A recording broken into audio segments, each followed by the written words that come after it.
Welcome back to the channel. Today I want to talk about the Draven and Asinia boss fights. This is part of a story quest to cure, heal and bring back the hooded one.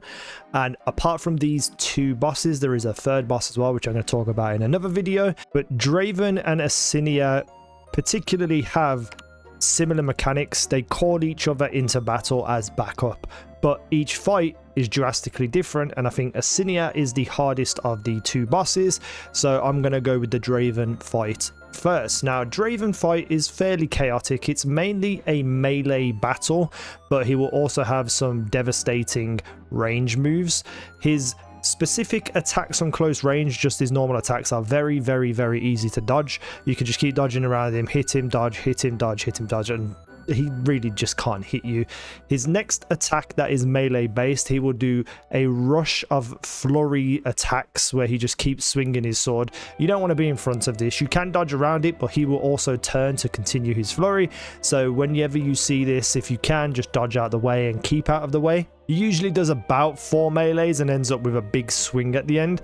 And if you're anywhere close to this, it can do up to half your health just gone instantly.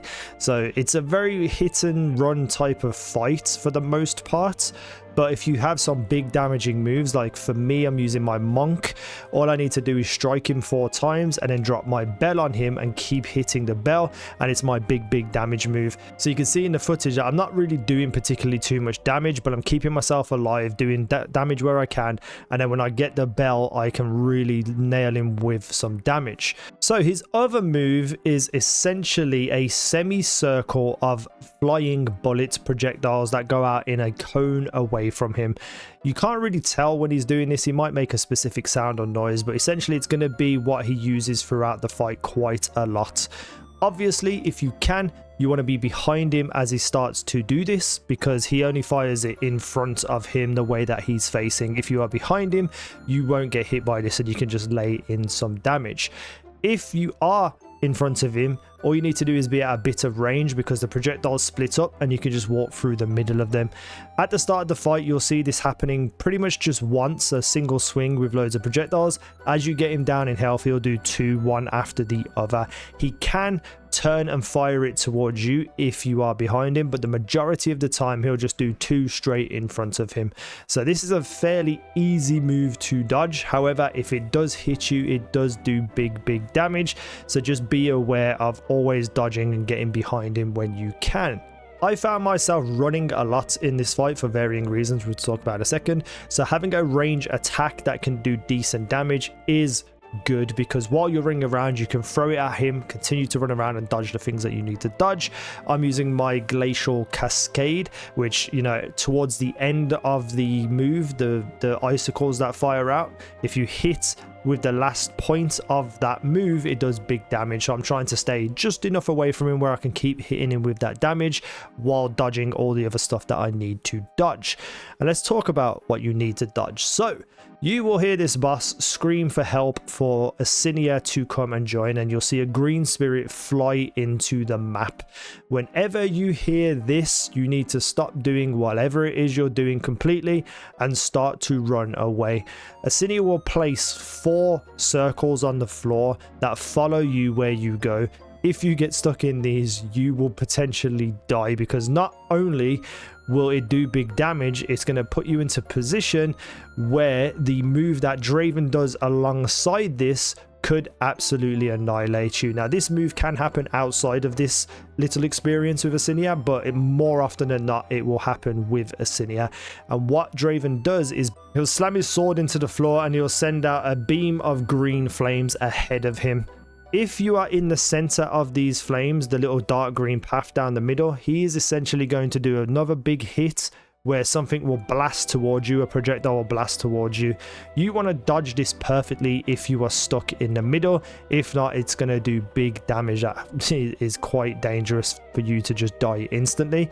But if you are not in that center section, he will fire the flames out to the right and left. So You have an attack go straight down the middle, and then the flames will push out left and right. Now, you are currently running away from Asinia's circles, so you might not even see this move happening because you're focused on getting away from Asinia.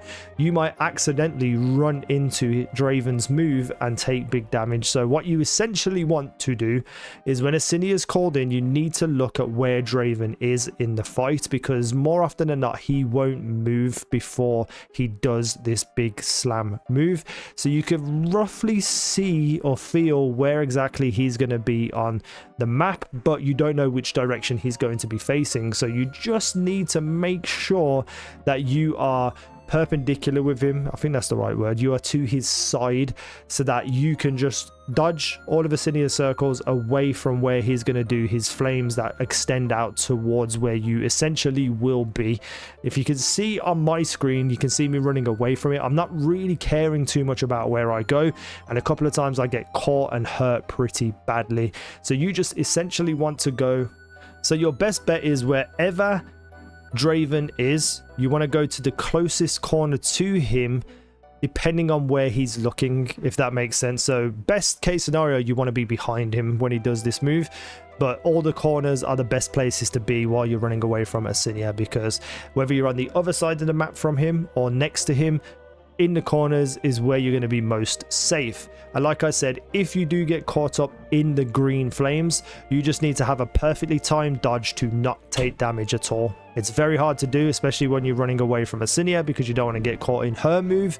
But if you're stuck, just make sure you got your dodges on point. Then it's just about doing as much damage as you can when you can to him. I have freezing effects, so sometimes he gets frozen solid, which gives me a good amount of time to whack him 4 times with my stick and drop the bell on him. That's kind of roughly what I was trying to do. So I'm throwing out my glacial cascade to add cold freeze to him, and then I'm using my locust to hopefully get him to smash himself and eventually get himself frozen. So yeah, I don't know what you're playing, what your build is, so it might be much easier for you or it might be a little bit more difficult, but those are the moves that he does and how to kind of think about the fight and dodge all the things that you need to dodge. So Asinia is a little bit harder because she moves faster, and I think she hits a little bit harder than Draven. So her main basic melee attack, she has a sickle and she'll swing it in front of you, and it's not just it will hit you, it's like a little cone of damage. So even if you dodge out the way, it can still hit you if you're dodging around her. So if you're getting close, you want to get in a melee and then get out of the range of her, because no matter where you stand or how you dodge, she can still hit you.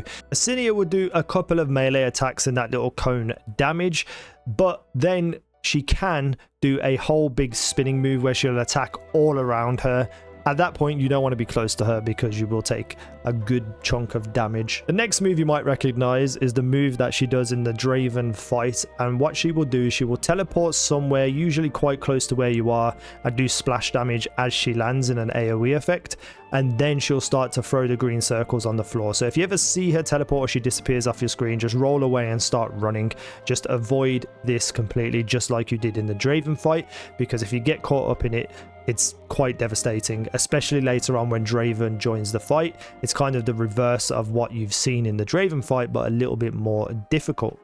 And this fight is basically, you're going to take little ticks of damage quite often if you're not up to date with your dodging and you're not keeping focus. It's just going to be chipping away at you very quickly. So you have to be on the ball focused. You have to be in and out attacking to be able to damage her consistently so that this fight doesn't go on for too long. One of the things that kind of sucks about this boss is that she can get a shield back. You just need to keep hitting her constantly to keep that shield from coming back. I don't even know technically what causes it. I don't know whether it's just a built-in mechanic, but she does sometimes have some spirits around her, and I don't know whether they're feeding into her shield coming back. But as long as you keep hitting her, it's not really nothing to worry about, to be fair. Next up, we have Draven joining the fight. Now, in comparison to when Asinia joined Draven, Draven is kind of useless in this fight. If you're dodging around from her circles anyway, all Draven does is the move that he fires out projectiles in random directions in front of him. So if you're far enough away anyway, you're going to be able to just walk between 2 of the projectiles. It can catch you off guard and it can do damage, but it's much easier to manage than it is the other way around in the Draven fight where Asinia joins. It's a lot more to manage. However, Asinia then starts doing some crazy stuff, like trap you in a little circle of bones. Now, when this first happened, I didn't know what was going on. I didn't know I could break the wall down to get out. All you need to do is attack it. It's not super strong, so you can get out quite easily. But if you don't get out, she will rain some damage on you, which is devastating. Now, her big move later on in the fight can insta-kill you, because it did insta-kill me. And it's crazy powerful. You will know when it's coming because she will shout out something along the lines of sacrificial souls. As soon as you hear that, you need to get away from her. If you are anywhere within kind of striking range, you are dead instantly. And she'll basically throw out green projectiles all over the place in little squiggly patterns, but it's essentially to catch you on top of her. If you get far enough away, the projectiles just go all over the place and you can kind of outrun them or dodge them. But if you are on top of her, you will probably die. So make sure when you hear her scream sacrificial souls, you run away as fast as possible. The reason why I think this fight is so much more difficult is that there are faster mechanics here. You have to be really focused and thinking about how to dodge and where to go and listening for certain voice commands and stuff. And then, you know, obviously if you're running away from her constantly and you're focusing on getting in and out, then you start getting trapped in little circles of bones. So it's kind of like a very, very, well, not a very complex fight, but it's a more complex fight than the Draven one. And that's how you kind of fight both of them in the two different fights. Once you've done this and you continue the mission, you'll end up fighting a person called Lachlan, which I'm going to talk about in another video. So I hope this helped. If it did, let me know down below in the comments section. Let me know what class you're playing and what build you are building into, because I'm very interested to see what other classes have to offer. Thank you for watching. I've been easynow. You guys have been awesome.